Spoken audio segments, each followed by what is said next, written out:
Come depreciate my 2022 Grand Design 2670 MK Imagine. In this video, I'm going to be painting, and most of you guys know, if not all of you guys know, painting is a lot of prep work and a lot of work to even get that first brush stroke on the wall. So as you can see, I'm just removing these recliners. They're quite heavy, but they were screwed down, so I needed to unscrew them from the plywood underneath.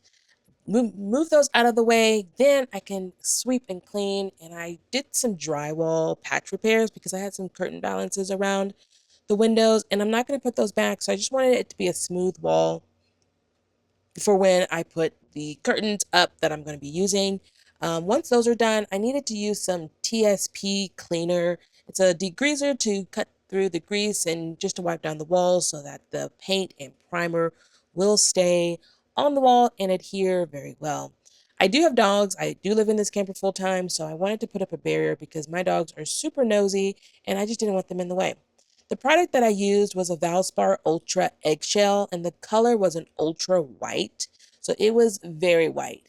I also used Purdy paintbrushes, and I used a Purdy roller to complete this job. And before you guys come for me in these comments, I made a rookie mistake by not putting down plastic on the floors. Unfortunately, I did kick myself in the head for that because I had just put these floors down and I ultimately got paint on them. I didn't think it would be that much, but it was way more than I expected. So with that being said, a little bit of elbow grease and some time, I was able to get all that paint up off the floor. But I also put paint on the window seals, but again, those were really easy to wipe away and no paint is left on them after that was done.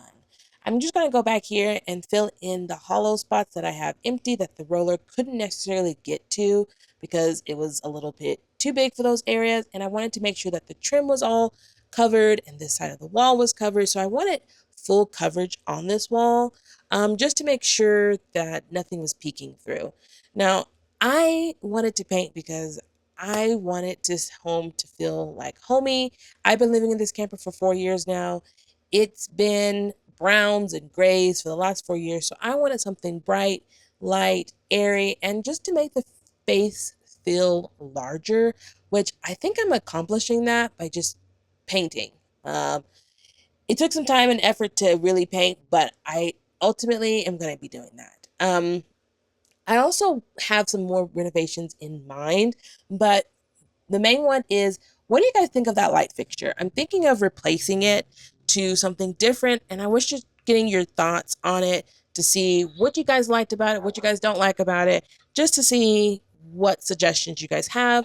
If you have anything, drop a comment in the chat so that I can get some ideas, because in all the research that I've done, it's a lot of electrical work, and I don't really know if I want to take that on at this point in time in my life. But for the most part, this paint job is almost done here. I am so excited as to how it's coming out. It's light, it's bright.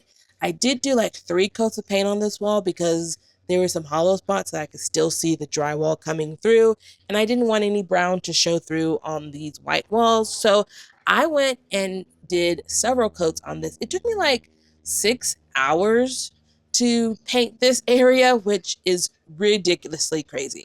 But once everything is said and done, this is it. I'm moving everything back into spot so I can move around the camper for the rest of the night.